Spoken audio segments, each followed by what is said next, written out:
Okay, it's 2 o'clock. We're going to go ahead and get the study session started. We have two things on the agenda today. First is a CIP discussion at 2, and at 2:30 we'll kick it over to the Downtown Arts and Entertainment Ordinance overview. So, Debbie, we'll start with you. Mike, did you want to start? I think he covered it pretty well. I don't think he's had. Okay. Just for everybody's knowledge, I'm Debbie Taft, the Director of Finance. Today, we've had a lot of questions lately, and we've seen a lot of CIP projects being brought forward to you for action. So we just wanted to go back and do a review of what we've done, kind of what CIP is, kind of what we know now that we didn't probably know back then.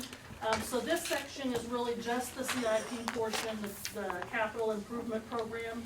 And then we have a couple of more study sessions planned, because we had so many study sessions, they allotted me 30 minutes for a couple of them.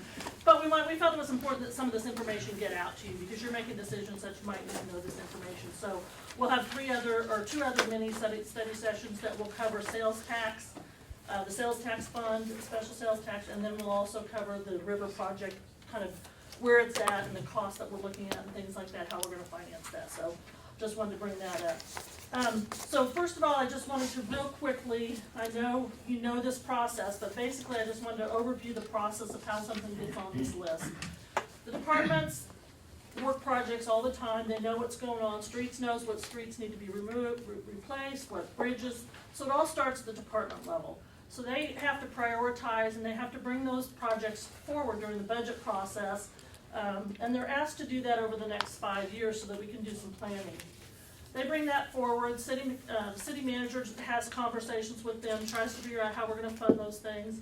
And then we present that to city commission at a study session so that we can have some conversations with you all and you can ask your questions so that you kind of know where we're headed and what those projects look like. Once we've done that study session, then we bring it to you for actual action at a city commission meeting, and that's usually in the fall after we've done the budget and adopted the budget.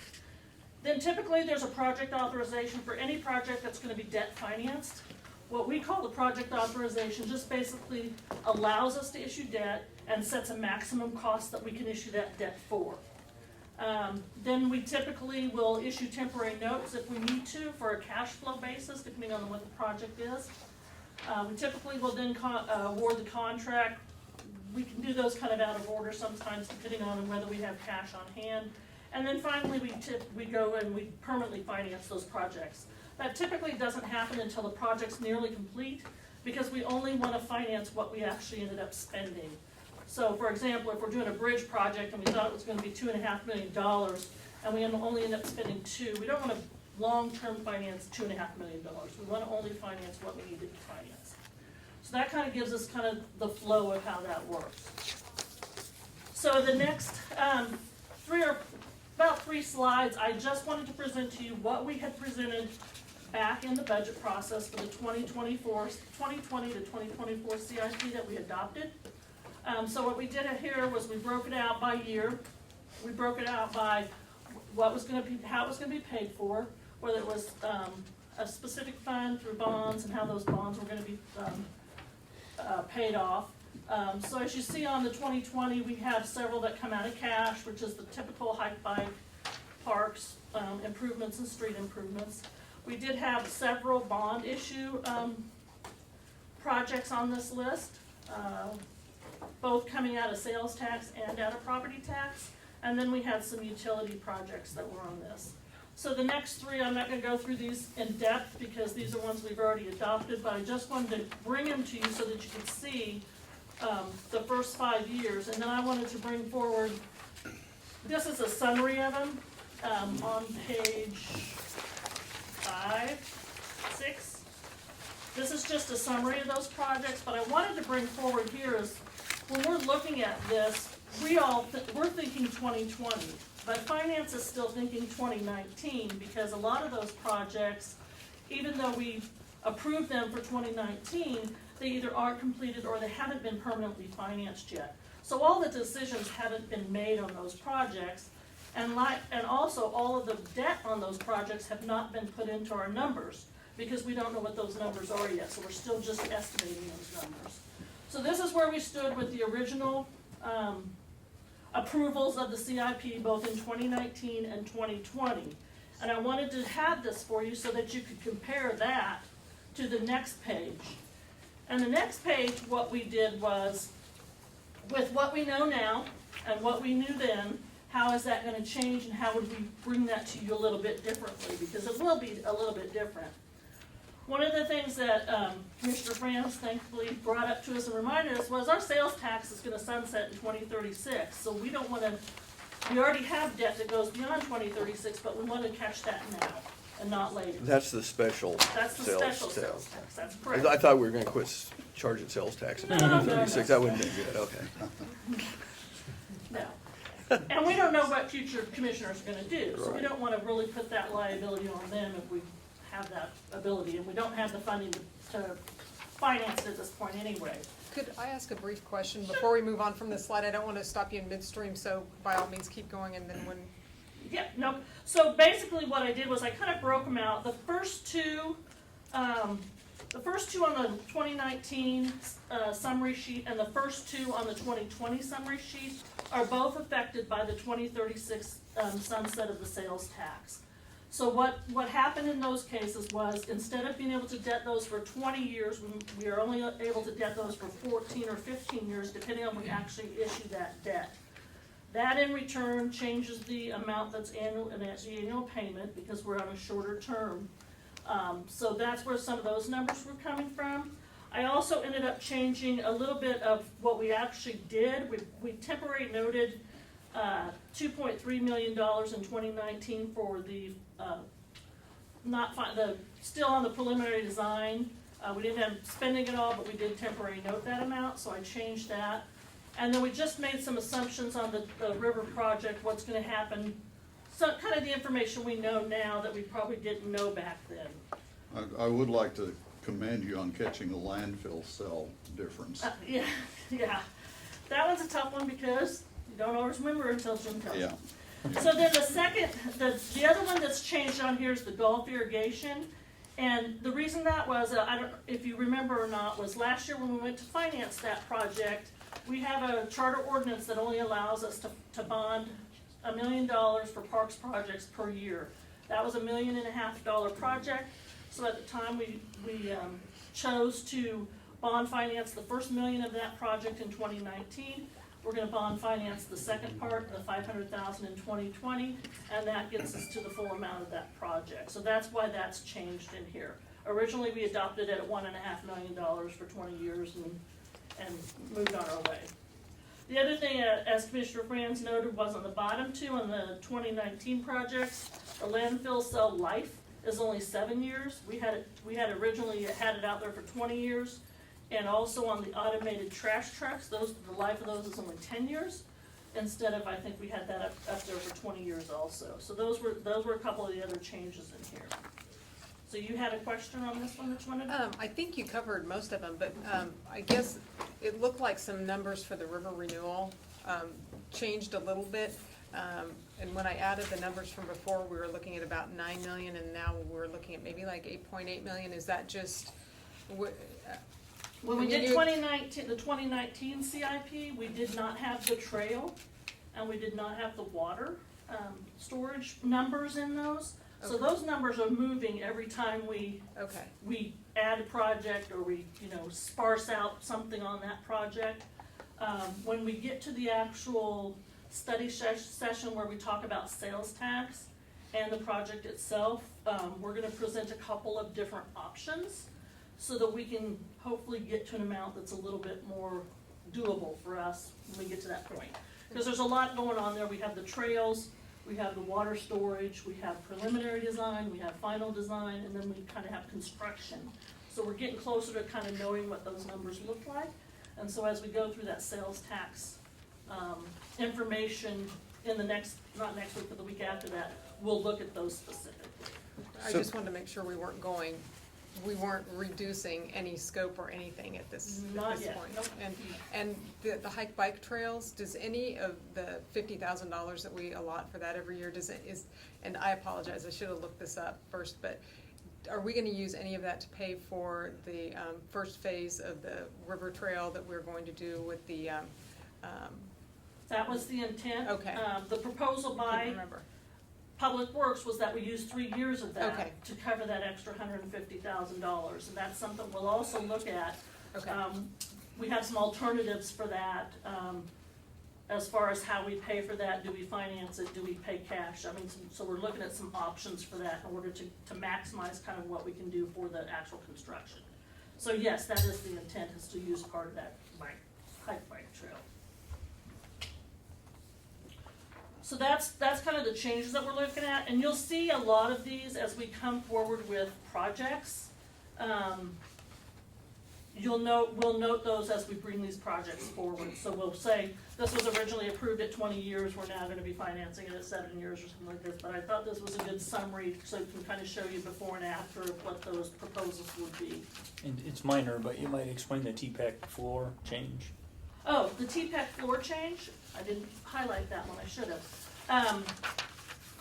We originally had that budgeted to pay out of GO bonds, but because of the transient guest tax increases that we've had over the last few years, that fund actually had a balance of almost $200,000 in it. So when we looked at that, we thought, why are we bonding these? Why don't we just pay cash for them? They came in under budget at like less than $100,000. That'll be coming to you in the next couple weeks also. So that'll be one of those things that we're recommending that we pay out of cash. You'll make that decision when you get to it, but that's just what our proposal's gonna be. But that's why that one doesn't show on there at all. So once we get our projects, then what we have to look at is how are we gonna pay those. So I thought this was a good time to kind of look at how we keep track of, how we determine what our property tax is gonna be, how we know how much the sales tax needs to support. So the next couple of pages basically just shows you that this is a summary of all of the bonds that we have issued. We currently have 15 open GO bond issuances that have over 80 projects in them. So this is a compilation of everything that we have outstanding in debt, separated by which ones are supported by property tax, special assessments, sales tax, and then the enterprise funds, which are your utility and your sanitation or your solid waste funds.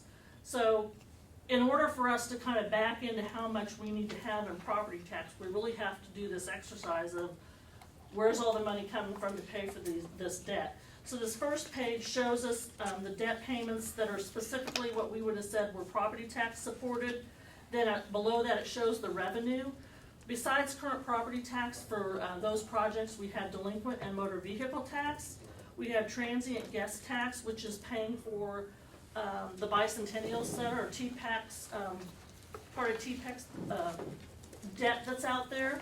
And we also have a transfer from sales tax to the general to offset some of those costs. Is that transfer for anything specific? It is. There's a specific number of projects that we kind of allocated that number to when we first did that, and those get paid off, I think, in 2034 or 5. Okay, I was That'll just come wondering, on I didn't see it tailing off here very much at least. Yeah, I it's- remembered that seemed to be tied to, Yeah, I think it's like the Particular fire project. station, and Okay. there's a few other projects. okay. I'll detail those when we do the Yeah, sales tax okay. also, but that's a good question, because that does fall off, but not for quite some time. Okay, I think it's 2036, so. okay. So then we look at special assessments, and we look at what we're assessing, how much their payments are, and as you know with those, sometimes we get prepayments, so those numbers can be off a little bit. They don't necessarily tie dollar for dollar, although as we budget them, we say they're gonna do dollar for dollar. Sales tax, we look at all the projects that we've allocated to sales tax, and we try to make sure that we have enough transfers to cover those funds, so that we're not paying for those inadvertently out of property tax. And then the enterprise funds, we make transfers to pay those out of those funds. So that's pages 8 and 9, kind of shows you those numbers and kind of how we kind of back into that property tax number.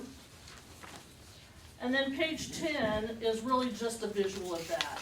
So if you look at page 10, we show that the projects for property tax projects are a little over $4 million in 2019, but we only had to collect a little over $3 million because there was a little bit more.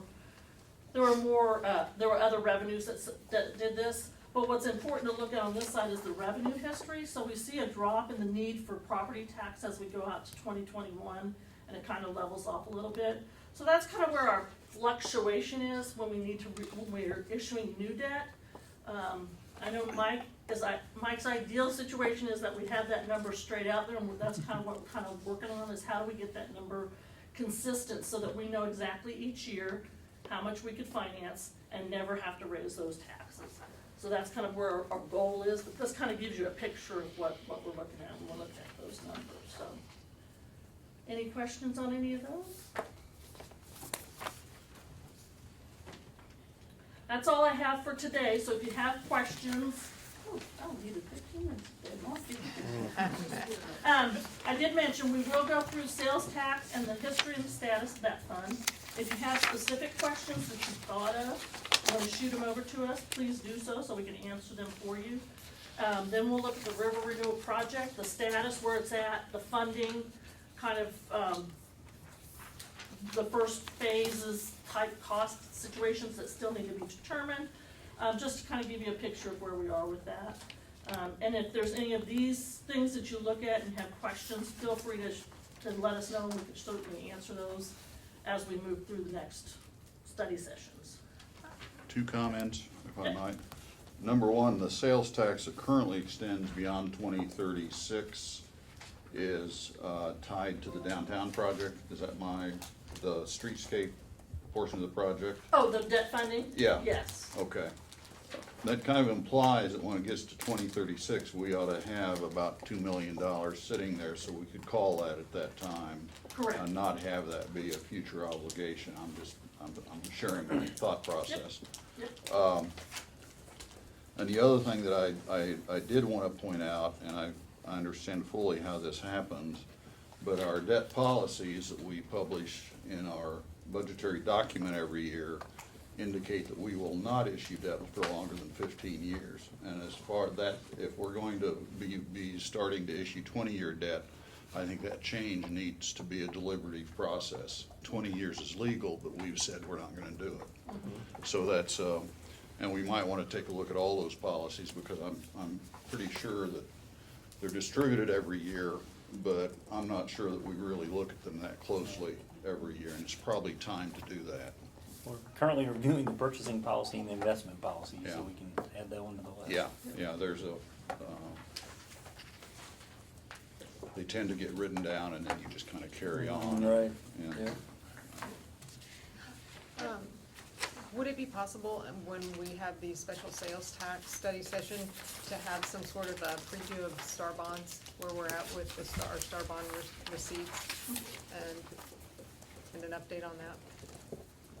We still haven't received what we need, right?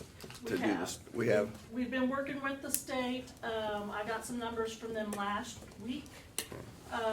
There's some adjustments that need to be made. I don't know exactly how it's gonna happen, but the adjustment from the state side is about 600,000, and the adjustment for the local level is about 176,000, which puts us so that we would have collected more than our base in 2019. And the reason for that is because we started in December of 2019, we didn't really collect until February. So they went back and they looked at what would we have collected in January and February, and they were able to make that adjustment so that we had a full year's collection. Don't ask me how they did it. That's just the way that, it's the way that the bonds are written and the tax compliance is written. So in looking at the numbers, the state will then transfer their portion, and then they will have to deduct from our sales tax our portion going forward to kind of shift it to that star bond project. The first part of it will go against the base that's left, and then the second part of it, which is about, I'm gonna say 400,000, would go to the star bond account itself. Like I said, I don't know how physically that's all gonna happen, but those are the numbers that I've been given so far from them. Yeah, I know I'd appreciate being walked through that, if you can, dummy that down to like a first grade level. You and Rod can do that, that would be appreciated. No, I don't know how they do it either. The state has So, to do it sometimes, so it's, she said every star bond district is different, the way it's written, the way the bonds are written, the way the agreements are written with the state. They're all different, so they look at them a little bit differently, so we have to just kind of, she provided me the numbers, I can look at them to see which vendors they were and, you know, confirm those numbers, but other than that, it was. Do we have bond counsel or anybody that reviews that to verify? So we had bond counsel that was involved with developing Right. the agreement and setting up the district. In terms of this review, it's more of a financial review. I mean, if we have any legal questions, we that- certainly can consult them, but this is more We of did a. actually, when we talked to her, because she was mentioning that this was a little different than what they normally do, so Mike did reach out to bond counsel Okay. and said, Is just this wanna what make sure we're we're all anticipating? understanding Right, this yeah, right, you know, and yeah. that type of thing, so, we were able to confirm that. I guess that's what I was getting at, if the state's interpretation matched our interpretation of how the Right. the Yeah, funds we- would flow. Right. Okay. And from now, it's just really a matter of, we have to stay on top of, everybody's filing within the right district, they're filing under the right code, as they move in and out, do we pick them up, you know, so it's a States lot of reporting them out tracking. correctly. And we're trying to put those things in place to try to track that, both physically and through the numbers that we're getting through the state, so.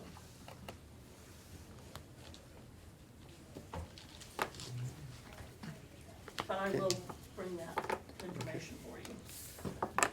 Okay, any other Any questions? other questions? If not, we're a little early, but we'll go ahead and let Lauren get started, because it looks like we've got quite a bit there.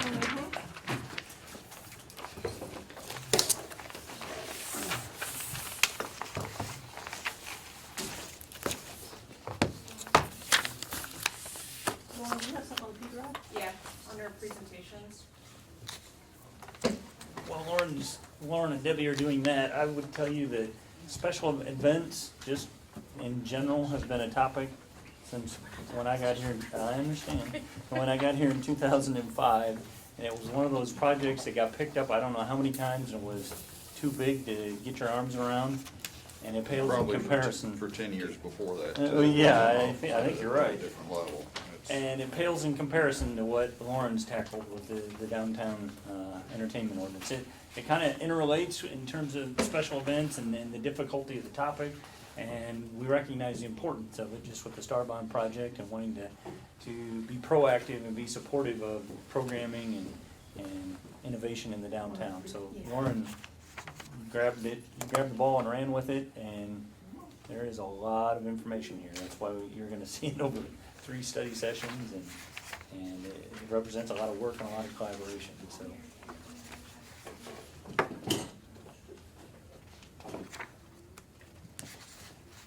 I guess the other thing I would tell you is fully expect that we're probably 90% there, and then we're gonna have to just respond as we realize things, as things come up. This is gonna evolve a little bit over time once we get it rolled out and start to administer it and start to see what kind of ideas are happening in the downtown that we didn't see coming.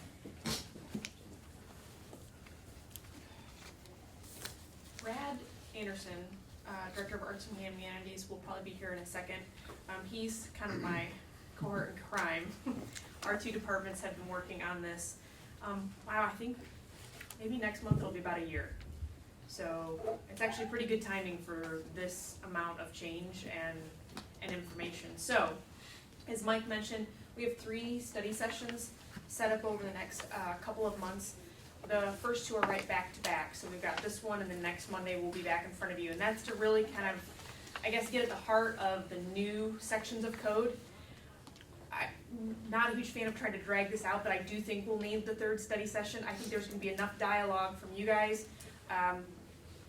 There's a lot of moving pieces to all this. Besides just writing new code, there's pieces that are getting removed. There's resolutions that need to get created that develop certain things that are in the code that you're reading right now. So there's a lot of moving pieces. I would like that 3rd study session to be able to bring you those additional pieces to kind of tie that all together. Of course, we can go through these in a staff report at a regular meeting, but being able to dialogue with you guys on this is really important. We've had a stakeholder committee of 35+ individuals who have been with us since the beginning, with a whole myriad of experiences from downtown.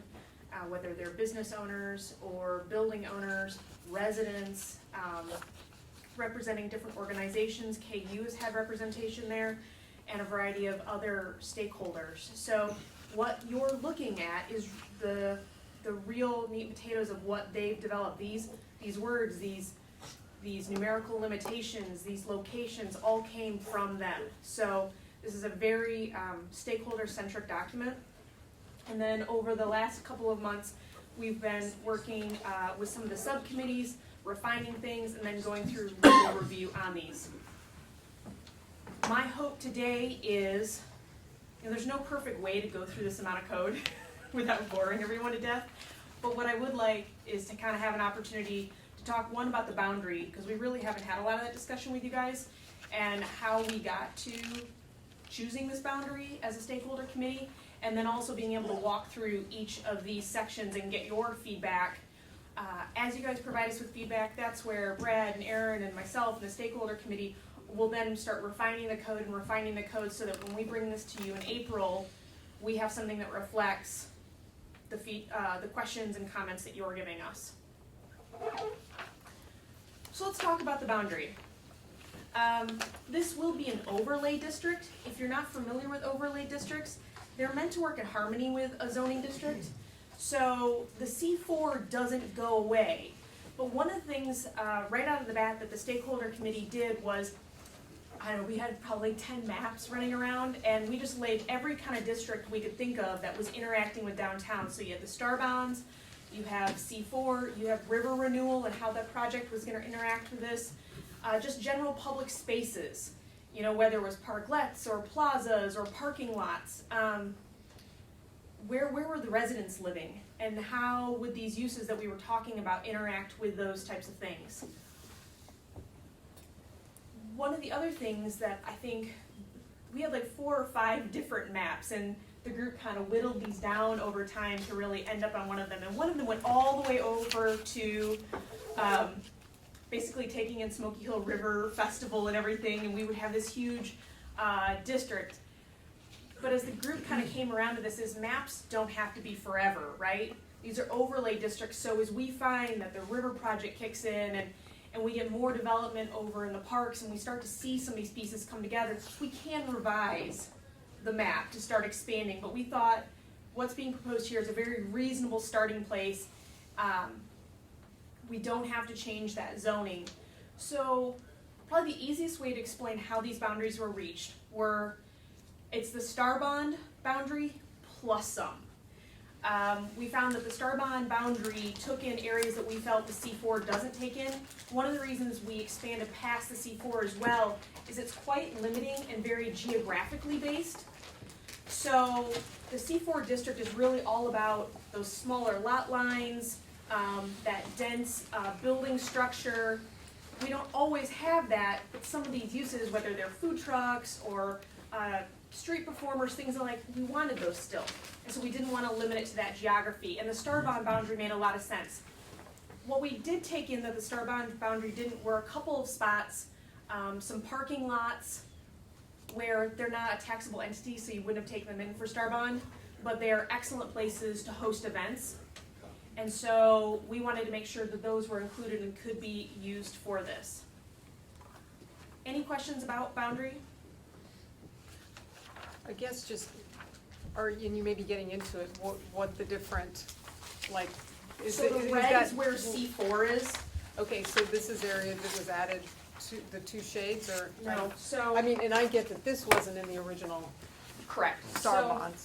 the Right, C4 right, is what our current zoning is. right. So here, these buildings apply to this, but we're saying is the star bond boundary Okay. is this blue, I got you. and then we've taken in You what, extended, okay. the 2 big pieces that we've taken in different is the city-county building, Mhm. because we often forget about it, but it's a really beautiful public space, especially with parkland in between. So we wanted to make sure that as events, whether it's special events or performers or whatever, we're thinking about that space and these rules apply. There's also a parking lot over here by the museum that wasn't taken in that's been brought into this district. So the outline is the blue. Gotcha. We also were very conscious of some of the residential down here, but Our thought was if it was conducive with what the Star Bond was trying to do, then it made sense for us to acknowledge that area. And we tried to be reflective of that as we got into the different uses of how that might reflect on residential. The other reason is also that's gonna be the key area for the boardwalk of the urban waterway. And so being able to program along that and have what you're gonna see aligned within that space, we wanted that included. And just for those who are just joining us, Brad Anderson with Arts and Humanities, Anna Pauscher have been critical in helping our two departments to kind of understand this and work with a stakeholder group. So they're going to be kind of chiming in as we go just to get the full feedback experience. Let me talk about the boundaries a little bit more. The dark red on this one we've got here is C4 that is not within the Starbond district. The kind of lighter red is C4 that is within the Starbond district, and those are both included in the downtown district. And the Correct. blue is the arts and entertainment district that is not C4 and it's not Starbond district. Correct. Okay. There's two different ways to look at the map. One Yeah. you have is colored. Yeah, The Star right. Bond district is essentially colored. But our blue boundary, and one of the reasons I use this one, it's just kind of a cleaner way to look at Sure. what are the boundaries for this. Okay. Any other thoughts or concerns related to the boundary?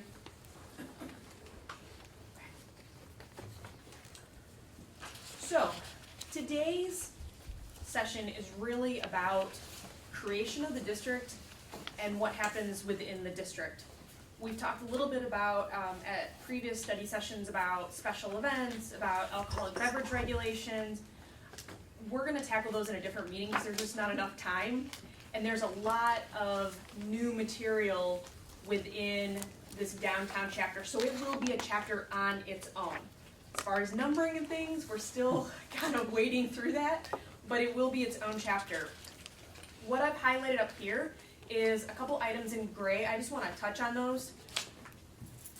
Purpose and intent and the district established, these are pretty administrative kinds of sections, so they aren't in your packet. They're not typically the kind of thing we draft till everything's done, but I mean, really their whole thing is, why are you doing this? And where are those boundaries? So with the feedback you guys are giving some boundaries today will help us to write where the district is established. In the items that you had for reviewing, we made the conscious decision to keep the definitions that we're using along with those sections. Just as a reviewer, it makes a little bit more sense when you're reviewing the food truck section to have the food truck definitions right there, but all in all, once the code is finally conceived, they would go into a definition section, which is consistent with how we operate. It's my preference that applications and permitting would probably be in the beginning. As an applicant, I kind of like knowing, do I need one, don't I need one? What other things do I need as attachments or supplemental materials? And then let me get to the rules. But the way this is designed, if you want to just skip and get right to the rules about what your specific use is, that's very easy, and those will all be outlined under uses and subsections. I grayed out shared mobility vending. Something that came up while we were doing this is the mobile electric scooters, such as the Lime or Bird scooters. At this point, trying not to drag the whole project down that road, we are opting to kind of put some basic language in there that says, if these show up, here's some really basic criteria and you need to come see the city commission. So it doesn't outright prohibit them, but doesn't outright allow them either. And it kind of creates a holding spot for when we've got the staff availability or the direction of you specifically to do this, we will get into drafting standards for those electric scooters. Can you give an example of that? I mean, just like using the scooter to perform the event, I mean. Well, like, itself for from the instance, scooter? like if Lime Scooter decided we were one of their new candidates and they just showed up on a Saturday and dropped 100 scooters off on different corners downtown, right now it would take quite a staff discussion to figure out, are they allowed, are they not allowed? I'm pretty sure they're not allowed, but I'm not thrilled with them just being dumped off somewhere and then trying to. Come and set a bank of them and you can rent them. with Yeah, you're talking about the little powered Yeah, scooters yeah, the little that shouldn't be on the streets at all. Yes, there's Not to transmit my personal opinion. This is, okay, I'm. No, we're I'm- talking about these, there are these little like electric bird line, you see them in KC, you'll see them, I think Wichita's started to get some of them, and Yeah. part of the business model, Denver, is they just kind of show up. So our objective here is not to say, hey, we're not open to this, but at this time, without really getting into this, we're gonna put a placeholder here that says, if these come, like, here's some basic criteria in which we need to go to the city commission to have a discussion. They're not completely just allowed outright. And some of these, I think, one of the things that we've seen throughout this is you can't help but just stumble upon certain things, right? You know, you're having these discussions, you're like, oh, the freaking electric scooters. Like, so you can't stop the whole project to just deal with the electric scooters. So, because I mean, we could be at this for really, really long, a lot more than a year. So our idea there was to put that holder there. The other two that I've grayed out are, once this all comes together, is permanent sidewalk dining. You commonly know that right now as sidewalk dining or sidewalk cafe dining. We're gonna talk a little bit about code construction and why certain things are set up the way they are, but this already exists. So I'm not gonna give you a copy of code that already exists, but it won't stay where it's at, I guess is what I'm saying. We also have a section in code called flower pots, bike racks, temporary signs in the right-of-way. And it's a really good section of code, but it's quite little, and it's supposed to, and it does allow downtown businesses to be able to have sandwich board signs, flower pots, and some other accessories outside their buildings within the right-of-way, typically the sidewalk. We didn't want to completely lose that, so we're gonna pull that piece in and work it into this whole code so it's not kind of a little floater. We didn't want to take things away from downtown, so it will be like right-of-way beautification or something like that. Lastly, but not least, suspension, revocation, and enforcement. Okay, methodology behind code structure. I think one of the things that we wanted to impart on you is not just some of the words that are in this text, because a lot of this stuff you'll notice is pretty consistent language, but how it's all set up is really important, because it's what allows the code to stay healthy, to be very workable and very flexible for the stakeholder group. So consistency is optimal. We tried to be consistent in our structure. So if you saw insurance is consistently at kind of the end section of almost every one of the uses. You notice the language for insurance, almost identical for every one of the sections. We tried to have the amount of insurance required to be consistent throughout those. Then process, where did you go to get your permit? Everybody starts with the same basic application. Everybody's got the same turnaround times. Everybody's got the same, but then when it came to attachments, they got more personalized, but they're in one section of the code. So trying to kind of look at that consistency throughout is important. We also want to think about the future. We know that downtown is a dynamic and exciting place. There's no way, even with Brad and I's creative minds, and all the help that we have with our stakeholder group, would we be able to figure it all out. So I was really adamant that I do not want to come do this again 3 years from now, because we didn't think about new uses and we got to rewrite the whole thing. It's meant to be, I keep calling it like an accordion, right? So the way those uses are set up, you got a new use, we just build it right in. If you look at the application section, here's your basic application process, got a new use, we just add its attachments right in. So it's really meant to grow and change. But there's a part of me that was like, well, could you just write one section, especially you have all that similar language, and then just make some exceptions? Not really, because if something happens and you as an elected body decide you don't like the way something is going, I need to be able to go in there and change it. And if everything is kind of lumped together with just a few exceptions, that one change then dominoes through the whole thing. So this allows the community, the stakeholder group, you, the elected officials, to really have control on these uses, because a lot of them are really unique uses. And downtowns are unique because of the density and the influence those uses have on each other. They've got to be able to play nice. We kind of talked about this at other study sessions, but I can't help but remind everybody about it again. We're creating rules for stuff we've never done before. Pedicabs. We read about a lot of pedicab ordinances. We talked with our stakeholders. I can't tell you 12, 16 months from now, when we have a couple pedicabs, that we might not need to tweak something. So the way we've kind of set this up allows us to be able to do that. Location, location, location. A lot of this is very location centric because space is at a premium downtown, and how those spaces interact are really important. And lastly, the code also looks at how these different users have to operate within the code. You know, where can an applicant go to get this information? Do they have to hunt through all kinds of other sections of code? I mean, what we're trying to do is make this a one-stop shop. And is it logical for staff to be able to enforce this stuff? Does it make sense? And do you have to be a professional bureaucrat to be able to understand where this information is or how it applies to you? No, we don't want that. Okay, so I touched on this a little bit.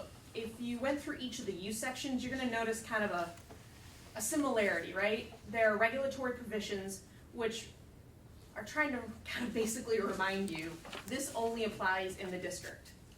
There are several things that we talked about as a stakeholder group, like food trucks, that seemed like, wow, if this works, it'd be great to have it apply in the rest of the city. But at this point, these things all specifically apply in the district.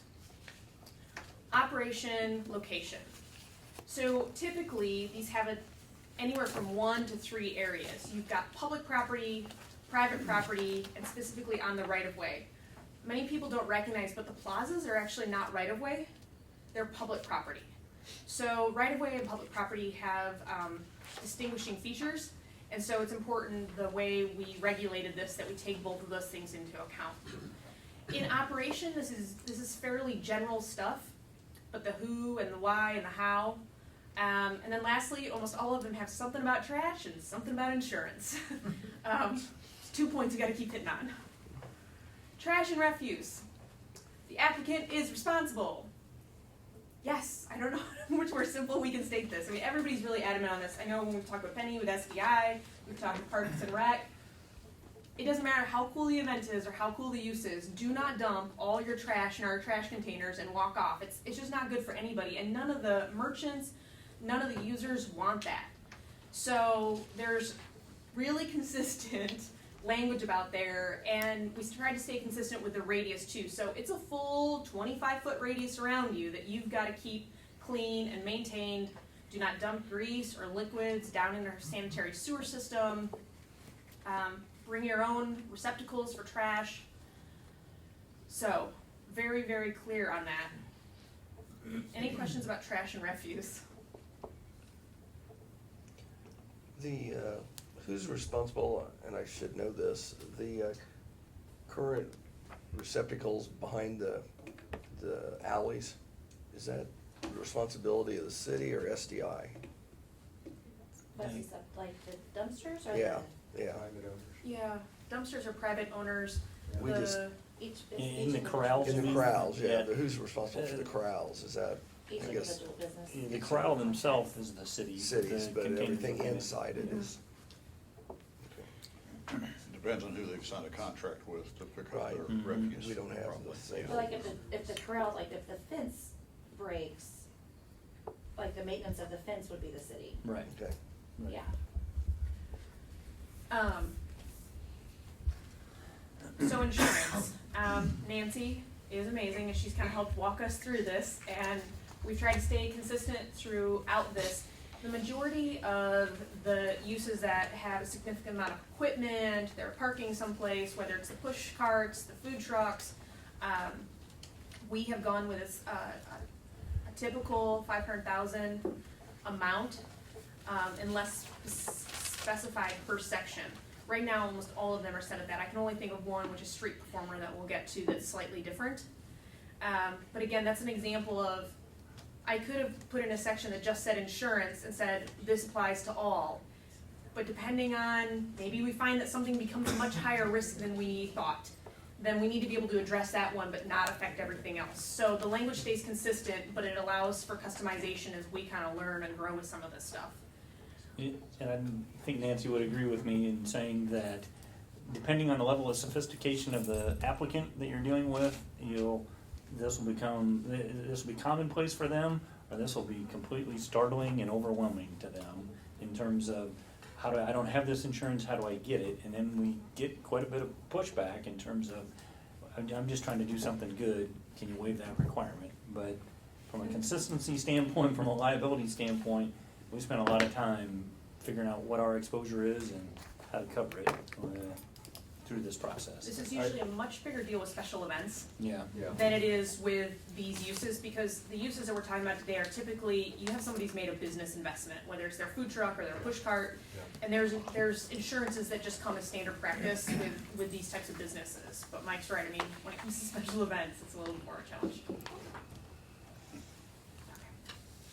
So let's get into uses. I thought we'd just deal with trash insurance right off the top. What I've done is just try to kind of highlight some of the things that I think are exceptional to each of these sections, and we can just kind of have a discussion about these. Food trucks, I wanted to put just kind of up front. They're actually one of the things that tipped this conversation, I think, for a lot of us. We have a lot of interest in food trucks coming to downtown, but they're a really interesting kind of conflicting use. We heard from the restaurants and the businesses say, hey, I've got brick and mortar, who can just, kind of choose a spot and park here and not have some of these expenses.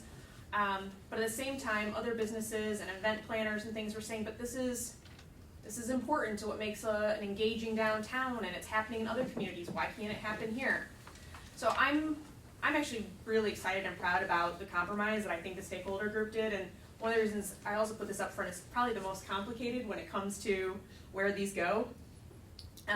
And I don't have specific maps for the rest of these, but I did do some food truck mapping because we've already looked at parking lots. So first off, there are kind of three ways to think about these. So you've got good old-fashioned private property. There's some basic regulations in there that are consistent with private property through most of the uses that are about safety and conflicting uses. Where things get interesting is where we get into public property and to right-of-way. So on public property, or public designated areas, we have from 6 a.m. to 2 a.m. we are going to have designated parking spots, and they are near public spaces, and they're mainly along Santa Fe. If you let me get through just these couple of lines, I'm going to show you where we're proposing that those go. I think that will help to kind of put this in perspective. But basically, these are those prime daytime hours. The businesses said, hey, look, I'm pretty much done serving food by 10. So when you want to talk about right-of-way and public parking lots, after 10 p.m. till 2 a.m., you want to grab the bar crowd, cool, park where just about wherever. But that daytime slot, when a lot of our restaurants are open, their request was find a spot for them, plus they tend to draw a little bit of a crowd, so when we look from a safety perspective, plus we've got these beautiful plazas, how do we entice people to spend time in those plazas? Well, let's try and get the food trucks to park near them. So we have, starting kind of from the south end of Santa Fe, and if we work north, this is Spillman Plaza, and you'll notice to the left of the screen, you've got these two little teal boxes. I'm just going to kind of go through. Would those be the blue boxes Yes. in my eyes? Right here. Okay. I'm sorry. So we have talked about these, engineering and planning, and a few other folks got together and just kind of started to see where we could find these spaces. The stakeholder group asked us to look for what is kind of typical sized food trucks, but also there are some elongated ones, and so making sure that we could accommodate multiple sizes. Optimally at Spillman, one of the things that we liked best about this plaza, it actually pushes out into the parking lot a bit. So typically in our others parking lots, you don't have the planters and stuff coming all the way out here, and we measured it. We kind of like the idea of the food truck actually being able to pull in there quite a bit. You're not losing any parking spots. It connects to that area well. It encourages people to use the seating. It's good for transportation or walkability from Santa Fe. We looked at this side. It's a really busy parking lot. So we also tried to kind of look to see where we had parking conflicts. And then this one we came across as kind of a surprise. We had been looking at other parking lots, couldn't find anything, and then we realized here's that extra parking lot we added to the boundary. And we've got a nice row here with some shaded trees. It's not an excessively used parking lot, and we thought we could actually probably get a couple spots in here or an elongated food truck. one of the things we'll talk about in a little bit is push carts. And one of the things that with the push carts is not just hot dogs and lemonade or snow cones, but also art and experience carts. So you have the art center over here, you have the museum. So if they've got these cool carts and we've got some food trucks parked here, it's a great opportunity for them to move those carts over there to have kind of a cool downtown experience and be able to benefit. You've also got a little shade. We talked about, we might even have some room there for tables even. So that's an option we came across. This is taking you up to Campbell and Strand. These are nice because they're kind of smack dab in the middle of everything, and we were able to find some spots on both sides. This side being the most optimal though. The way this corner is cut here, it'd be a nice kind of swing-in point. And then looking at being able to move through, that's one of the other things we looked at when we looked at parking spots is the mobility of being able to pull the trucks in and out. But there's also some parking spots here that we could take those, angle them, and sign them. This parking lot is really hard to tell right now because there's so much construction in it. But this one was a potential kind of where the dumpsters are right now to the back of the plaza. This is Phillips Plaza. This is also kind of in connection here with the plaza. Is there's some expanded walking and parking here. You've got 2 drive lanes, but in between with the food truck window parked this way, you're right in that public space at that walkway. So if you've got people coming back and forth or gathering, it's a good spot. There's also potential here with the sidewalk. We found that the large parking lot behind Atlas Optical and Big Nose Case and stuff is a really busy parking lot, especially once you add cozies in, that it just seemed to not be the most ideal place. And then this is the parking lot there with Ad Astra, and you'll notice there's kind of a drainage ribbon here, and there's a spot right about here with the sidewalk access that you could pull a longer truck in and be able to get a window along that sidewalk sign, and we're taking things a little bit more north. So, those are kind of... Can you go back to Campbell Plaza for a second? Yes. That one. Mm-hmm. Now, would you put a food truck at both of those locations, or because it looks to me like there'd be a problem with traffic circulation? Yeah, the idea is not to have more than one spot at any Okay. one of these. Okay, so these are just potential designated spots. Okay. But from a process standpoint, having the locations predetermined and pre-approved versus application by application, date by date, event by event, and adjoining business, and needing to get their interaction, that just doesn't seem workable. This is kind of predetermined, and we've worked through all the difficulties, and staff can administer a heck of a lot easier, I think. When does a cart become a truck, and when does a truck become a semi? So, it has to be one cohesive unit. You can't pull a food trailer. If you look at our definition, so if I've got a F-150 and I'm pulling some kind of hot dog truck, or I've taken like a vintage camper and turned it into something like that, that doesn't work. It has to be one cohesive unit. Or you disconnect the truck and leave the trailer at a given location, correct? No, it has to be a mobile, it has to be because remember we talked about if for some emergency reason it needs to be moved, we can't have trucks hooking back up and things like that downtown. It has to be, a food truck is one cohesive movable piece. So, and for length, it gets to be a challenge trying to be able to have enough room for a truck plus those things, but from basically a parking perspective, if there's an emergency and that needs to be able to be moved, trailers that aren't hooked to an automobile that can be moved can cause problems.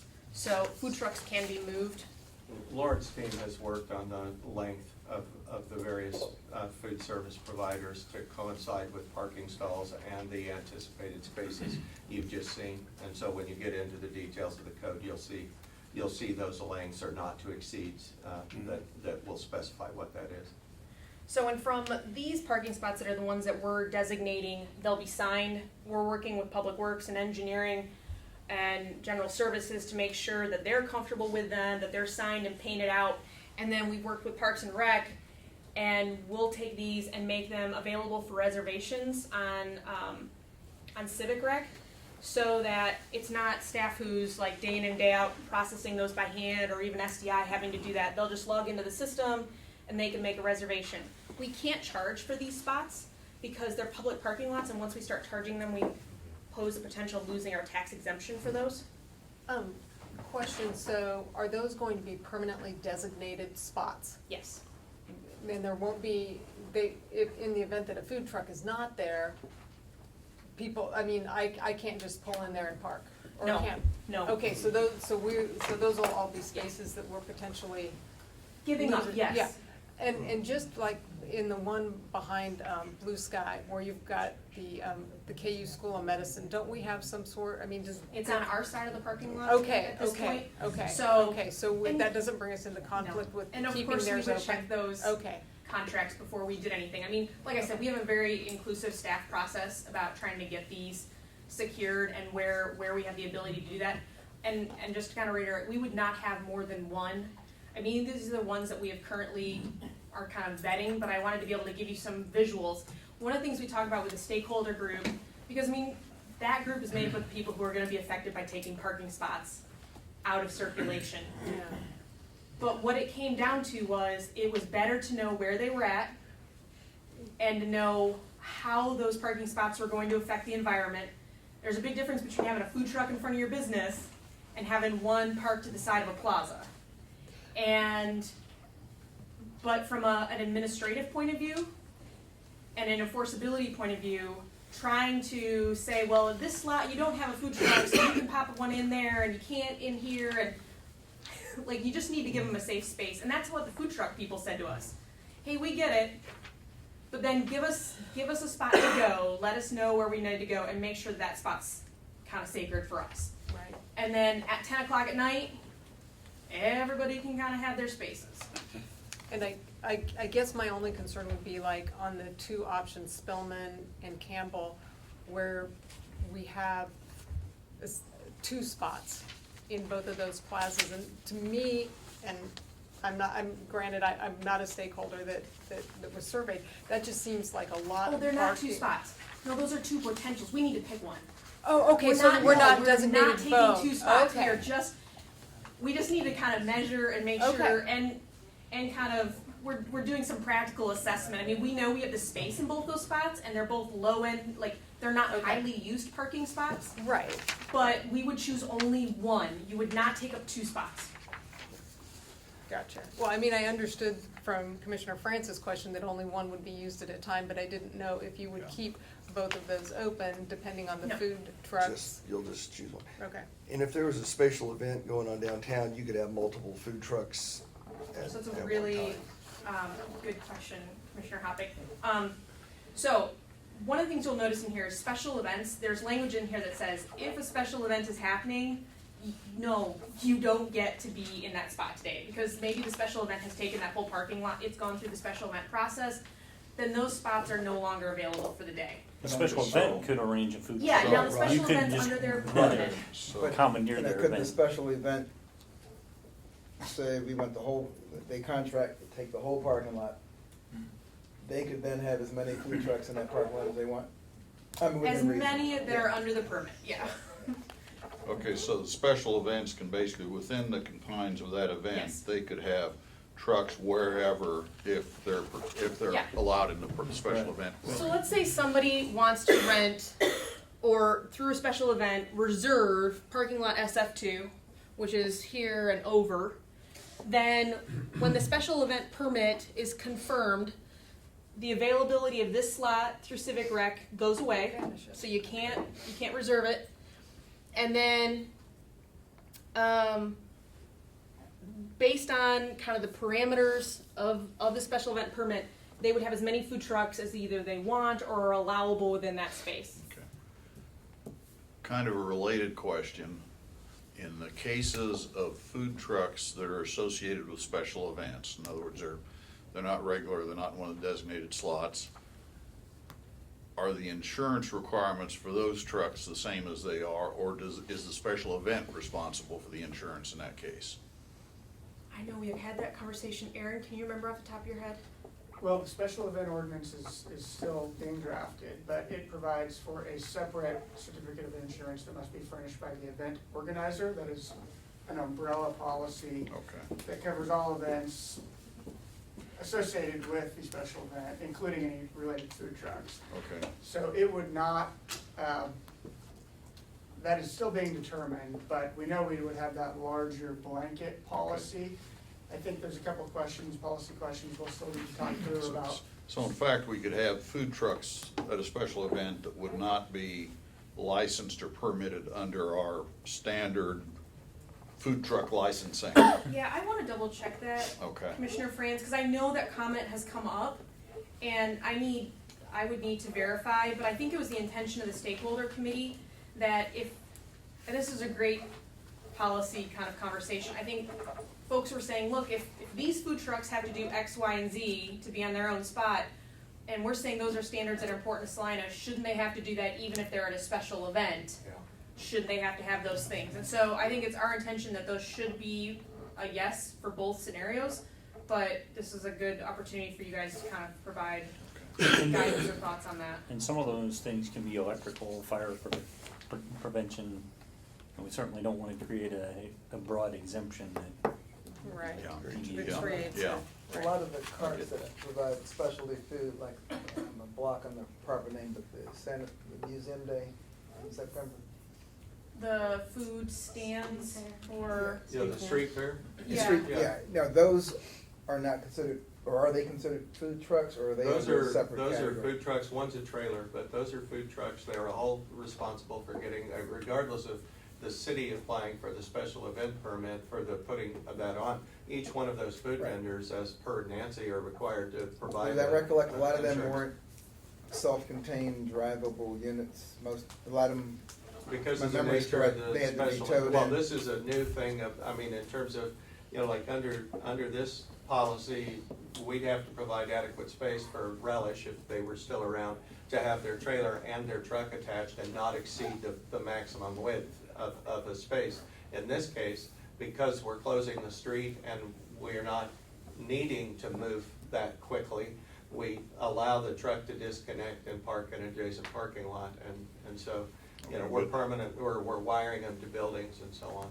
But that then begs the question of whether a food truck associated, or a food vendor associated with a special event has to be in a cohesive unit. Is that gonna be an exception well, and I in those think that's cases? where we can make an exception, that's- because a special event Yeah, is different. I okay, mean, we yeah, don't, Sure, I mean, we're placing tents, we're placing all kinds of semi-permanent things in a space. And you're So- blocking a bigger area Yeah. than just the Right. parking spaces. for And you're food taking truck. over a whole space, and we essentially site plan that space for a variety of safety concerns. So even things like plugging into electrical and stuff, all of that is sorted out through the special event permit. for that event. Yeah, I'm less worried about somebody kind of bopping in and out of a parking spot and being wrongly parked, blocking access to a public driveway or private property or a fire hydrant and having to emergency move that vehicle and not have a truck attached to it. Yeah. And we did, Rod from Relish and his business partner were very active through this whole thing. I know they're not currently actively doing that, but it is worth considering that type of a food truck. Yes, it is technically a truck. It's almost more semi than it is a trailer. And the idea that Rod would pull in and unattach that and move on was just, it's not probable. But we did look at a lot of examples of like vintage campers being rehabbed and stuff and brought in, and those aren't very practical for the food truck parking spot. So I think that's really good feedback, that we can work some exceptions for those within special events. One of the things that was brought up with special events too is if part of the draw of your event is like a different food truck from Wichita that like just doesn't normally come up here, but you've had them come up special for this event, is making sure that we have a way in which that can get included, and how do we license that or create the permit for that. Any other thoughts on food truck locations? And basically the way this will need to come to you guys is through a resolution of recognizing where these parking spots are. Kind of like adopting policies or guidelines for some of the other things we've done in the past. It's not our intention to put those into code, because if something happens and we need to revise those, it's much easier to do those through policies and guidelines than it is through the code. So we're not gonna have a block at 11 o'clock at night that's got 6 trucks in a row. People know they can go down and get food. No, yeah, totally you can. After 10 o'clock at night, It's a Oh. it's free It's for all. open season. I mean, as long as they follow, not blocking things, the number of spots that they're allowed to take up, those types of things, go feed the bar crowd, have it. I guess I'm still coming back to, you know, not having like food trailers, because I mean, that's what I see at the River Festival and stuff like that, and I mean, either, and I guess I'd kind of look to Nancy, because either it's a liability not having something hooked up, or it isn't. I mean, cause you put in a lot of thought to, you know, where the food trucks are going to be, located and everything, and I don't know, I guess I would like to err on the side of being able to, if it's a good location, to being able to, drop off a park food the truck? trailer. Yeah. Well, you know. I mean, my- I don't know, I just my- feel like it needs to be consistent You know, one way or the other. my thought on that, Commissioner Hodges, is if it's a trailer that requires a truck to pull it, and we're concerned about the liability of not being able to move it fast quickly, enough. just, it's gotta fit in the space, and you gotta leave the truck hooked up to it, Yeah. you And know. none of them are gonna fit. You know, By the time Well, you take you know, an I'm- F-150 and a I'm- trailer, it is I'm sorry about that. maybe on iron, maybe that longer one. And I can Or- tell you in yeah. every, Or if it's a short snow cone trailer or something that they're pulling behind the Sure. truck, we might. I'm just thinking that might be a way around a total prohibition of Right, trailers. right. And of course, special events are a whole different thing. So if there's an event, they can have trailers, because that's considered as a kind of a special district for the time being. I'll also say, Commissioner Hodges, with the frequency that I've seen, and this isn't my, area of specialty, but in terms of applications for the River Festival, what we've seen in activities downtown and some of the other special events, there's a proportionally higher number of people who are in self-contained units just for that very thing, is they're not finding a lot of adequate places other than festivals to be able to drop a trailer. And those folks coming in with trailers are doing state fairs, county fairs, festivals, arts, music festivals, other kinds of things like that, where dropping a trailer is more expected. And I don't think that it's gonna adversely affect the number of folks. Most of our local folks are in self-contained Self-contained, trucks. we can do some more research on this, but I'm in agreement with Brad. Like, when we looked at food truck ordinances in other cities, it was commonly said no trailers, because Okay. Yeah. they have to set up. I mean, ideally, they move, right? They come for 4-hour blocks, 6-hour blocks, and we've got through, when we looked at how you can reserve these, they'll be set up for those that are kind of morning providers, afternoon providers. We found from the food trucks, it's really rare to take a whole day somewhere, and if you're driving a trailer, you typically stop, you set up, you're there to stay. Plus, it's not as inclusive when it comes to things like fuel and electrical and things like that, where the food trucks are meant to be self-inclusive, so you're not trying to hook up to anything. Okay. Yeah. A lot of the trailers need water hookup. Well, Things the like other that. thing the committee talked about at the time when we were brainstorming the different things is if you do drop a trailer, then you're really, whether the truck stays on it or not, you can't occupy then the 2 or 3 spaces adjacent to where the Right. tongue is, so that you can get Pull the the car truck, and yeah. get, or Pull the it truck out. and get it Yeah. out. And so rather than going through that and having to coordinate a 3-hour or an 8-hour parking spot that somebody may not, be easy to find, easier just to stay together. Well, and we have the opportunity of losing more parking spots too, Mhm. by having the trailers, because once they hook up, then they gotta go find another spot to park. The food trucks pull in, they're isolated to those spots that we're willing to give up for this amenity, and that's that. So, but I can definitely, we can work as a drafting team and see what other kind of options, but I definitely, I think we can make exceptions for sure in special special events to make sure we allow for trailers. And we can look at some options for day-to-day stuff. Any other thoughts on food trucks?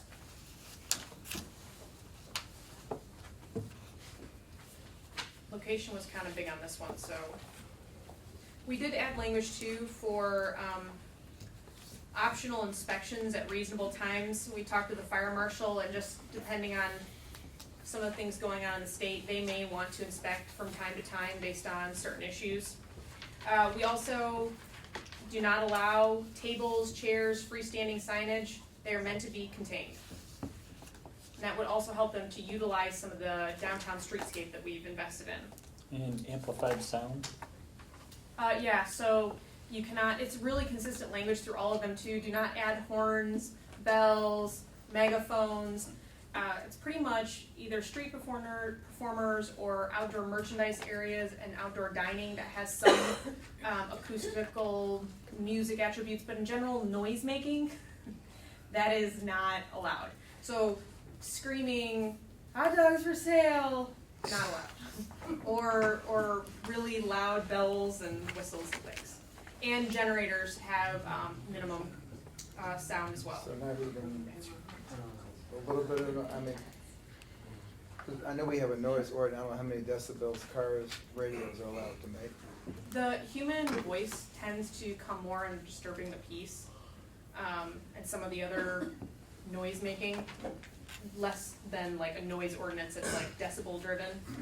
But we have talked about that. I think one of the things that we ended on as a committee though is we wanted music to be present downtown, to keep it lively and inviting, but to not have obnoxious noises. So we've tried to write the code for that, and it's one of those things that we're just gonna have to experiment and learn a little bit with. And it can't be clearly audible from 25 feet. 25 feet or so. I think when you get into the outdoor merchandise areas and the carts, that there's a certain description of the type of sound that's allowed that I think will be helpful in Right. understanding what we're I mean, if what someone we're had suggesting. Argentine food and they were playing, An I'd acoustic expect guitar. it, well, expect to hear something when I get close to it, but. Well, an Yeah, acoustic that's guitar a would be 25 fine, foot. it 25 feet, it would right. be the amplified music. Anything that has an electronic amplification with it then has some limitations. Yeah, so I'll make sure we kind of specifically touch on that when we get to outdoor merchandise areas. So, horse-drawn vehicles and pedicabs.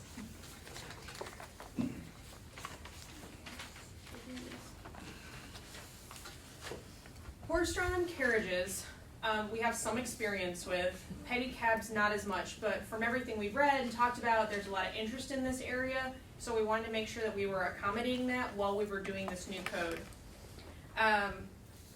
We tried to kind of line these two uses out consistently so that there's similarity there. The horse-drawn carriage or horse-drawn vehicles was predominantly about, one of the things that we wanted to get into was animal care and well-being. So you'll see in there, and we have not only looked at examples from some of the strongest examples in the state, we also asked animal control specialist over at the animal shelter to review this and give us their opinion on what they thought were equitable ways to handle this and to mimic other types of animal welfare code we have in the city to make sure that's consistent. So we have done that. You'll see there's things like keeping a log, giving the horse a break, access to water, food, those types of things, health certificates, regular annual vet inspection. The other thing, under both pedicabs and horse-drawn carriages we looked at is where to have them park. So currently, right now, they just kind of pick a spot. And there's really nothing that says like this is appropriate for a horse-drawn carriage or appropriate for 2 or 3 pedicabs. So one of the things that the stakeholder group came down to was that they think we should have a designated parking area for those things. We have not chosen those locations yet. It is my hope that before we get through all the study sessions, we'll have those narrowed down, but we need to have that conversation with SDI and the other internal departments. It's a little different than just picking one spot, because we'll probably need to have a couple of them, where that loading zone is and what our intention is. And it's important to get SDI's feedback regarding those use of parking spaces, because that's always important to the merchants and the availability of that. But what came up during the stakeholder group was it's more important for us to have these things though, especially in evenings and events. People want to be able to have these experiences downtown. Now, how do we find a way to have them be there but be equitable? And as long as, you know, everybody's picking up after themselves, playing by a good set of rules, that these are features that we want to have in our downtown. Both sections of code are pretty heavy on safety, talking about the drivers. You need to have driver's licenses and how old they are and having appropriate documentation with them, if their vehicles are safe and secure. They can't be on drugs or alcohol. They shouldn't have to drive around people on drugs and alcohol. It's a little harder in downtown. I mean, we had a lot of discussions about alcohol, and I think the thing that we can enforce though is if drivers are intoxicated, that's not okay. We also looked at just kind of general operations, where are their routes? For the horses, it was making sure that within that district regulation, there was more than one route that they could use, and those were equitable and not disturbing, you know, the residents that were nearby, or requiring them to pull off and park in a non-designated parking area. So those things have been observed as well. At this time, we haven't found a need to necessarily create designated routes. I mean, part of the things that makes pedicabs great is they've got some flexibility to be able to move in and out of different spaces. Just to be sure, there's nothing wrong with the riders being under there. But they do have the I mean, right they terms can't of be- service. Right, I mean, they can't be acting You're in too drunken rowdy for a fashion. pedicab. Well, I mean, those are the people you want in the pedicab. I mean, Sometimes. right, get them to where they're going. Yeah, the driver ought to be sober. Yeah. Do the horse-draws have a solution for excrement? Yes, it is required here.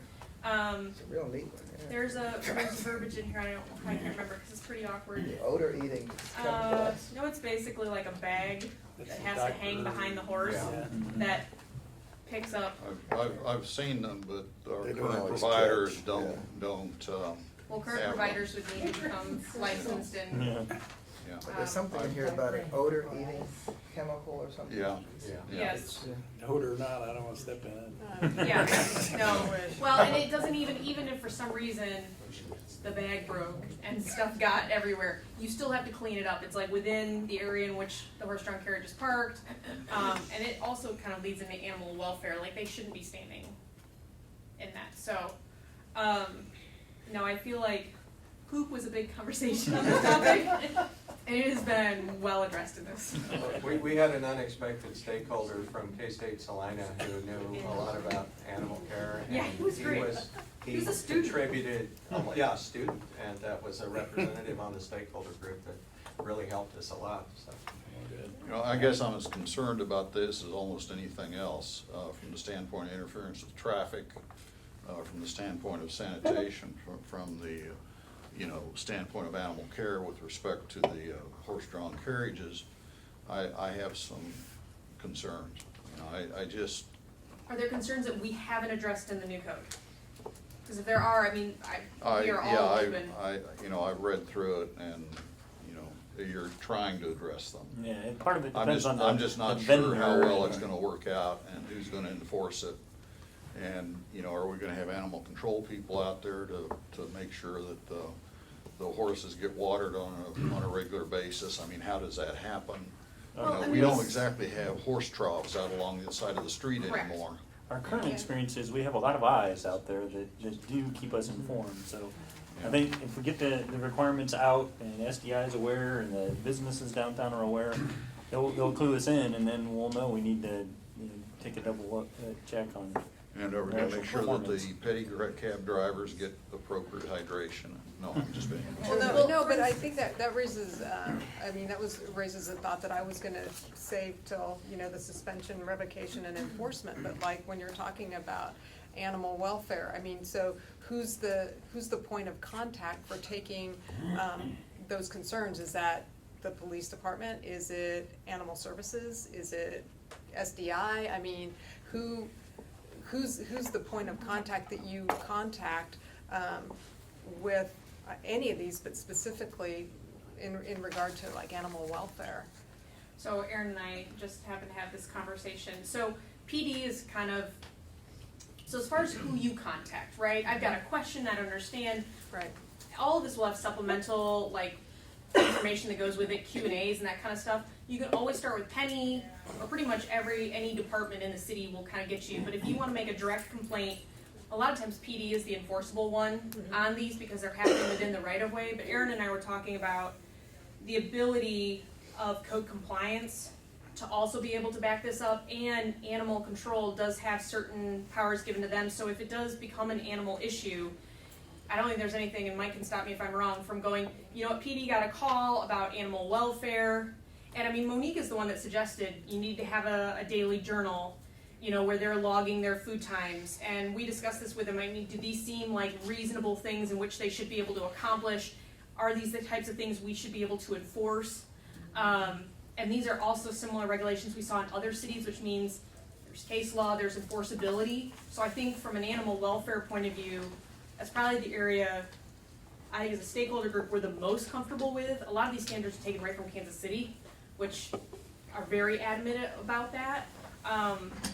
Yeah, I agree. I think the vast majority of this is pretty straightforward in terms of parking and your operations. If there's any judgment or discretion that's animal care related, I think then animal control can get involved. We've previously amended our code to give animal control officers the authority to issue citations, so we may need to go back and look at that to make sure that we are specific enough as it relates to this. But I think you kind of have a PD component, if at all possible.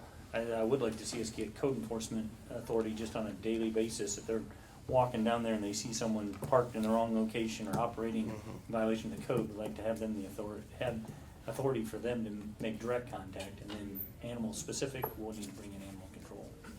On the positive side, I mean, there were a lot of stakeholders that live and work downtown that were very aware and had more eyes on the current practice than some of us did as staff. And so them being able to bring those up and to have Lauren and her team find in applicable codes elsewhere, ways of addressing those concerns, we're gonna have far more than we do now, you know, in regulation and direction and expectation and professionalism of what's expected. So I think this is a drastic improvement. That's a really good point, Brad. Like, we have nothing right now. Right. So Yeah, I wondered what we we're were. really taking a big step. I mean, there's this drastic change. And I think one of the things we talked about as far as enforcement with downtown is because of the dynamics down there, they're quite self-policing. And what we really lacked on several of these issues that we're talking about is we have 0 rules in general, but we've known their conflicts.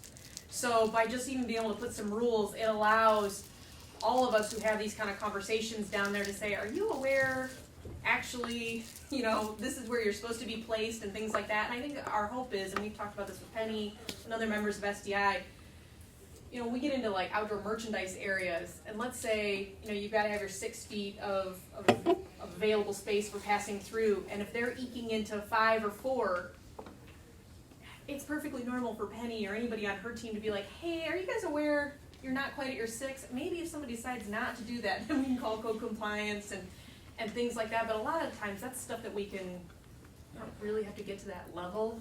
Well, I could be wrong, but I don't think much of this will be have to be caught in the act as much as it'll be recurring. If it's observed and they report it to us, we'll have the opportunity to go out the next time they're set up and probably catch them doing the exact same thing they've been doing for the last 2 weeks, and then we can interact with them. Are the So. petty camps smoke free? Don't laugh. No, I hadn't even thought of that, so. Because our regular taxi cabs are smoke free, right? Supposed to be. They should be. The drivers aren't, but the cabs are.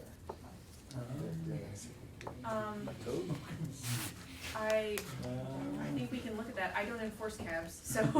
But if the pedicabs are open to the air, does that mean they have to be smoke-free? Well, other people get in, like kids get in them. I kind of get what you're saying, but then that would also apply to the horse-drawn vehicles. So,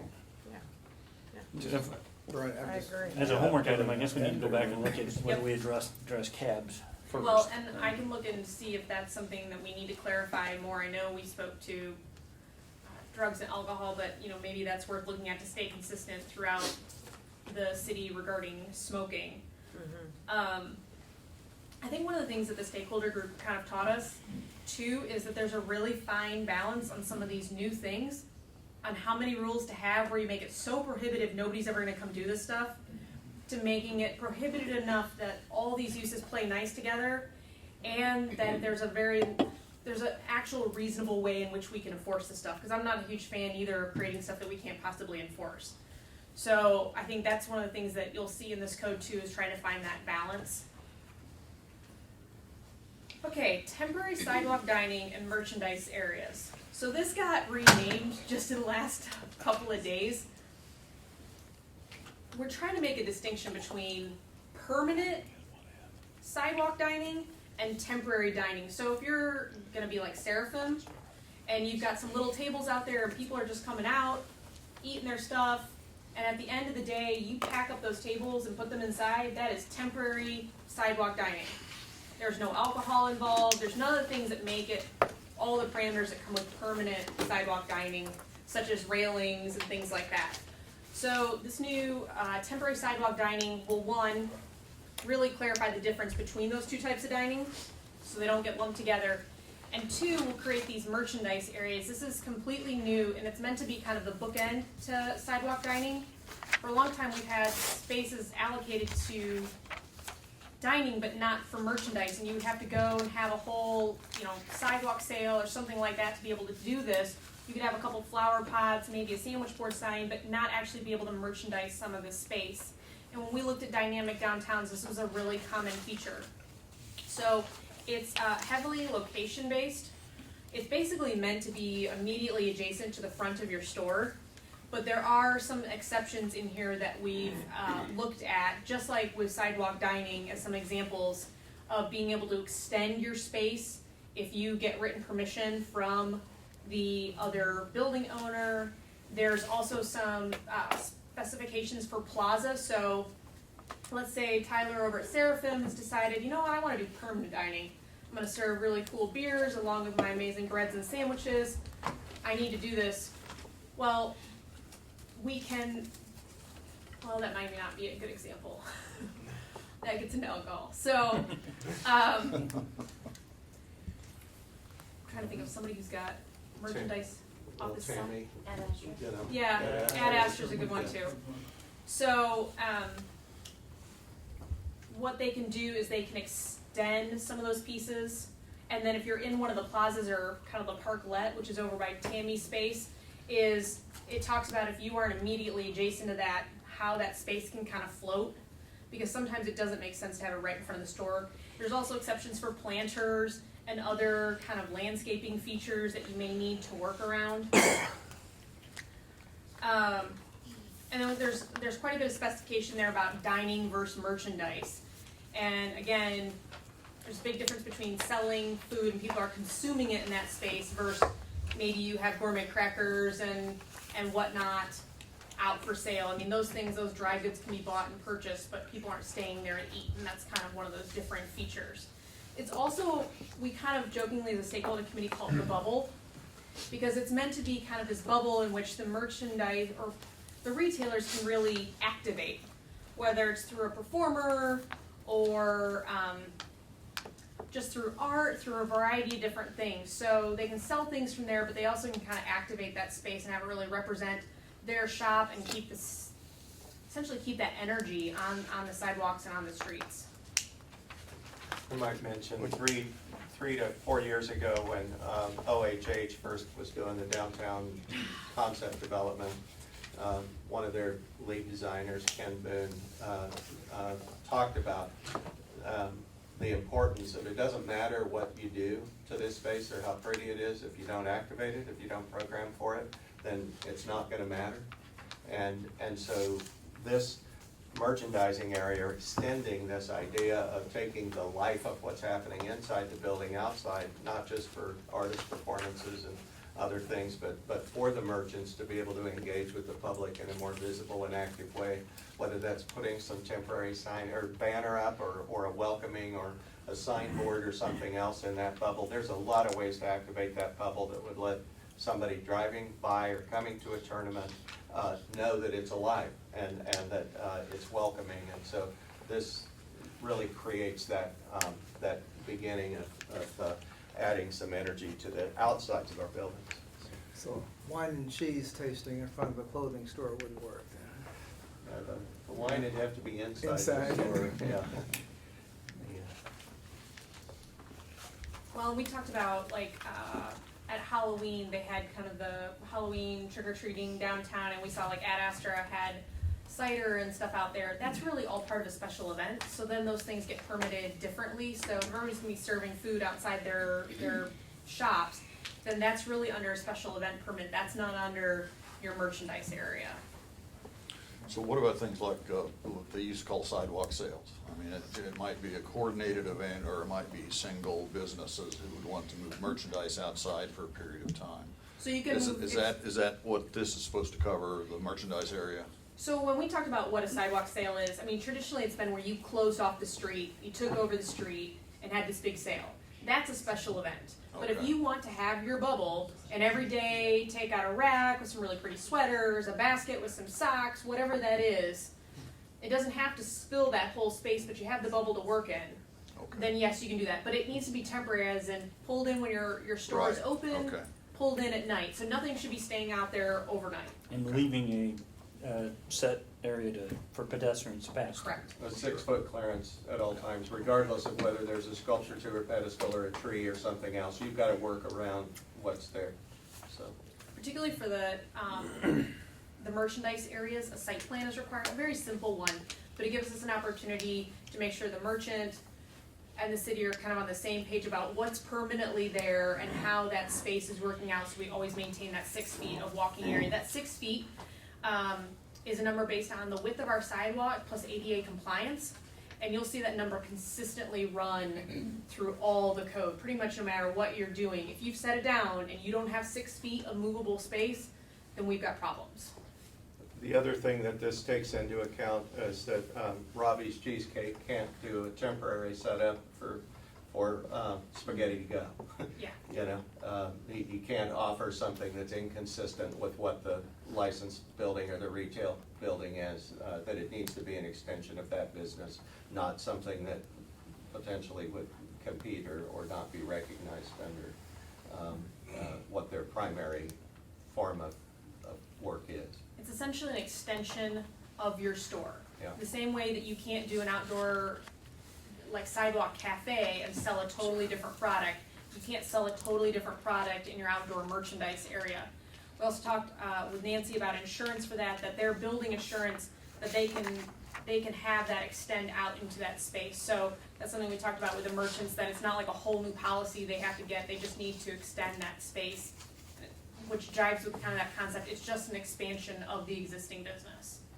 And we have looked at too, where we have certain businesses that have multiple entrances or have multiple businesses. So like you've got a business to the front of a building and you've got a business to the rear of the building. So looking at max spaces and things like that are accommodated for in the code.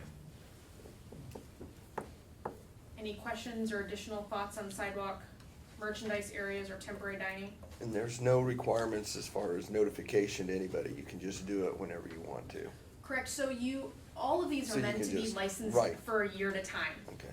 So we have been talking a little bit about kind of, Penny and I haven't gotten too much into this, but I almost need like a year to go through this to see how hard it would be to maintain, but to see if we can keep kind of a map that shows like who's currently got a merchandise bubble.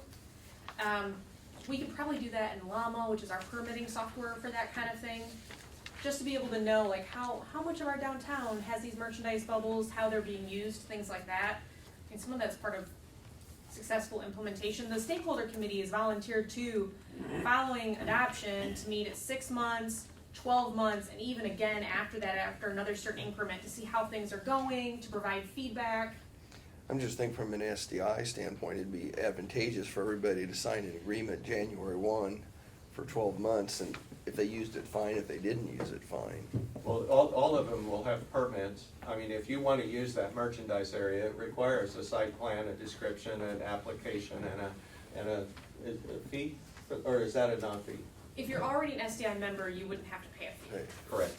And so there will be I mean, it's not like everybody gets a free bubble that when this is adopted. It does require some paper. preparation. It Yeah. would be hard to And do. renewable annually. Mhm. It would be hard to do a blanket permit because I wouldn't say blank, but I was just saying that way you'd have them all getting But they signed up. start January 1st, Start right? January It's 1st. not a rolling year to year from when you apply. Right. They all terminate December 31st, 31st, and they the new have ones to- would start January 1st, if they apply. if they If apply. they apply. Correct, so if you applied January or like July 7th, you'd have it for the rest of the year and have the chance to start reapplying in December. 2021. But I think SDI is pretty on board with this. I don't know why they wouldn't be encouraging their merchants to do this. And, I mean, even if you only do it occasionally, the monetary investment and the time to do your permit is pretty minimal. And we're gonna be doing all of these electronically through Llama. So, I mean, once you have an account with the city, if you don't already have one, you'll just hit renew, do your credit card stuff, and it just goes. So it's not, I mean, you're gonna add your new insurance probably and a couple other things, but it will be much simpler than it has in the past. So even if you did some kind of outdoor thing 2-3 times a year, it'd probably be worth it.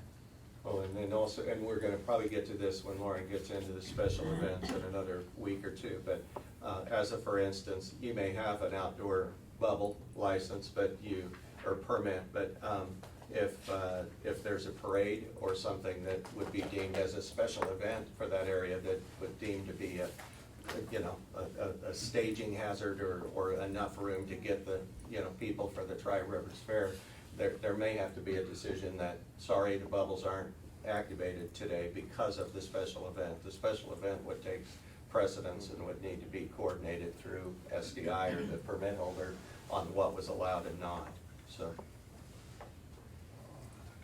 Okay, sidewalk vending.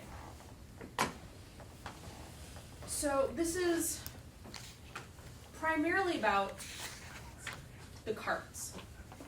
There's kind of an exception here we'll talk about a little bit related to performers who are vending something. But in general, all vending should happen from a cart, a push cart. So when we say push cart, this is a non-motorized cart. It wouldn't be electric, it wouldn't be gas.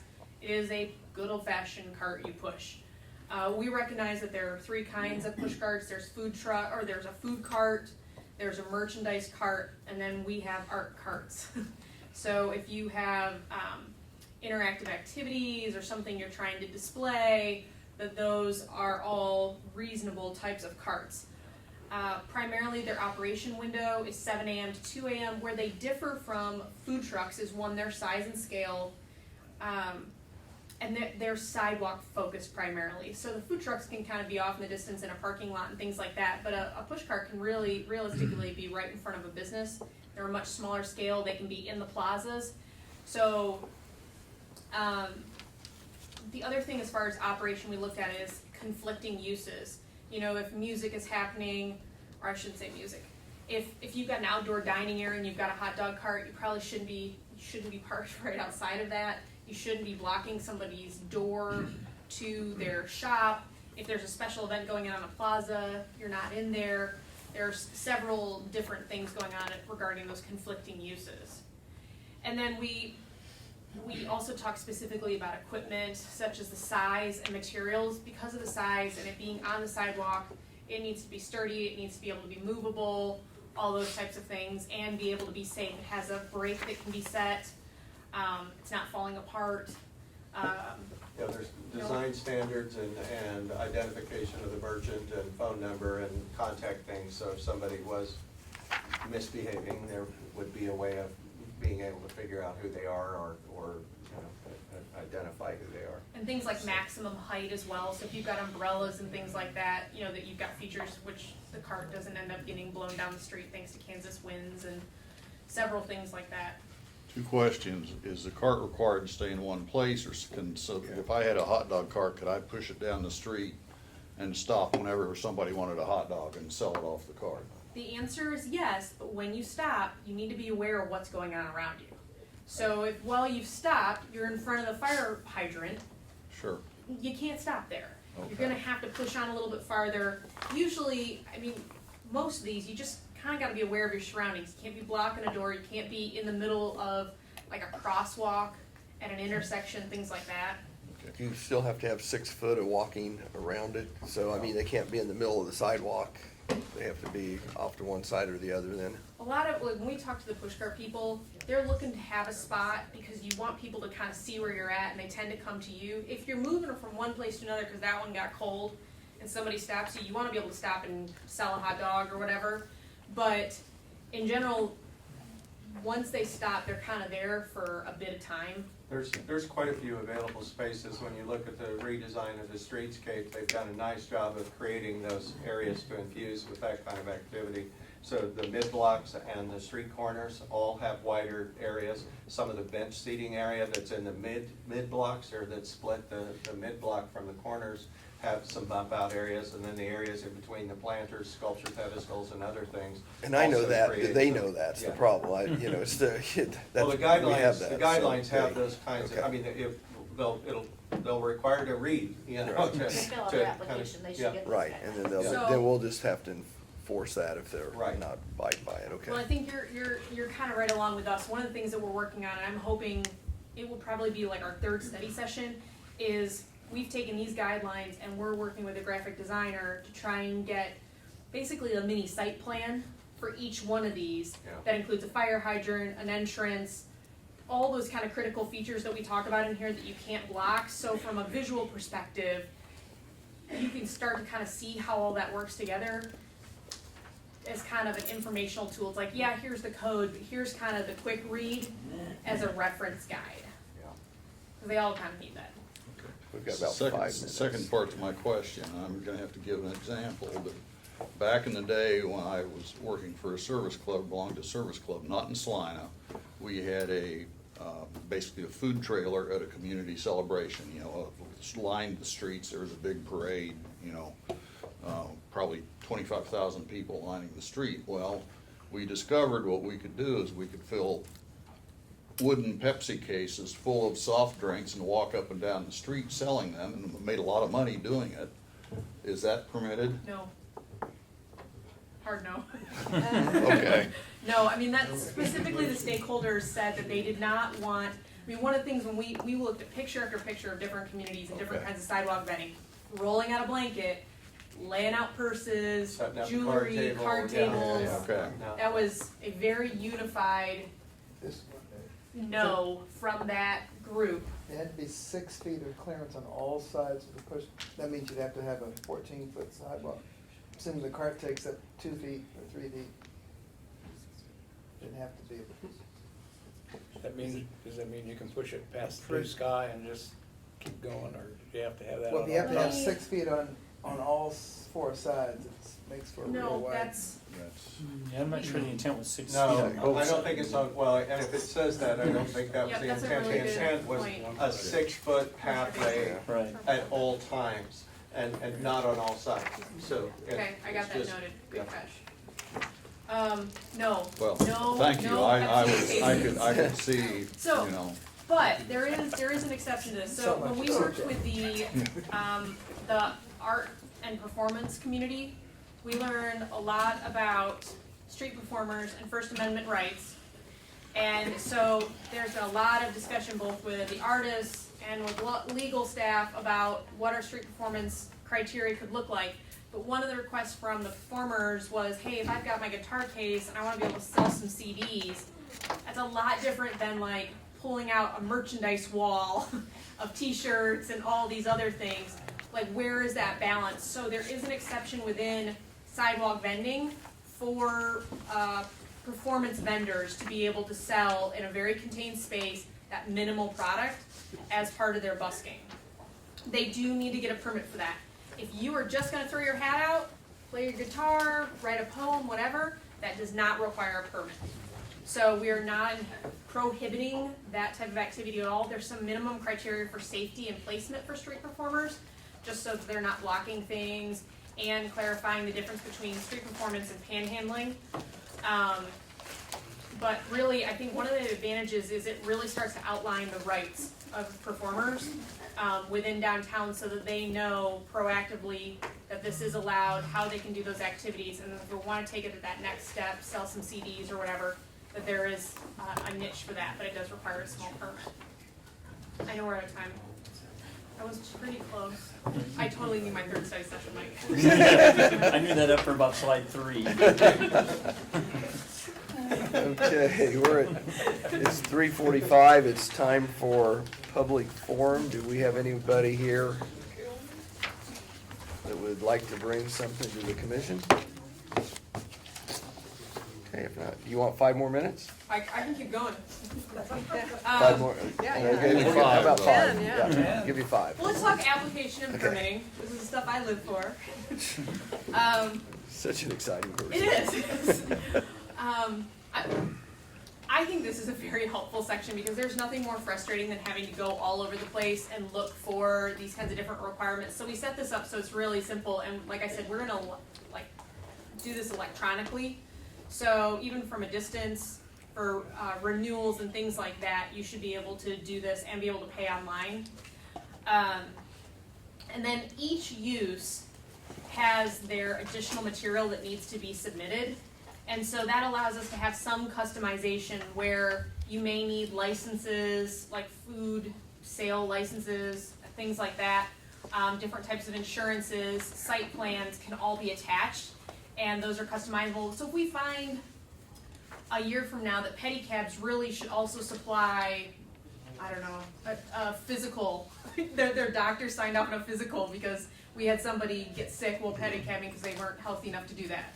Well, then that's where we can go in and we add those additional types of requirements so that they all kind of generally fill out the same application, but then they can add those different pieces. It's also non-transferable. This came up quite a bit when we looked at other municipalities, and everybody basically said no good ever comes from just transferring your permit to somebody else. So that is clearly defined in there. I think that section is pretty self-explanatory.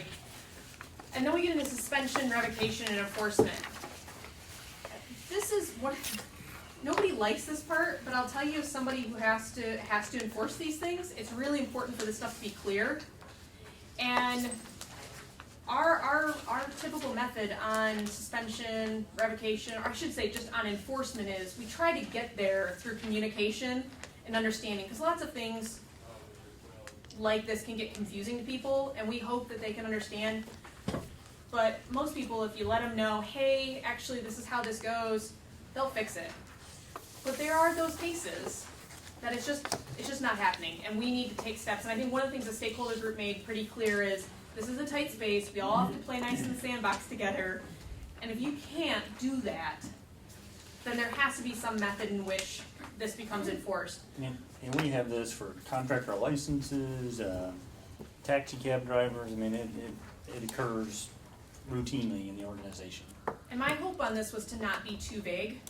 You can't think of all circumstances, but I tried to be pretty specific on timing of if you get the citation or the city manager has the right to give you a temporary suspension up to 90 days for emergency purposes.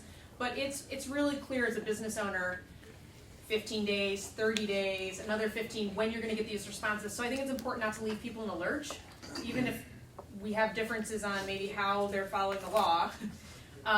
They still have a reasonable process in which to go through this. There is an appeal process after the city manager that looks at that suspension, and it takes it to you, the city commission, to take that final step. And if that doesn't work, then there is civil matters going up to court. I'm looking, Chief Nelson picked a good time to wander in on the suspension, revocation, and enforcement side.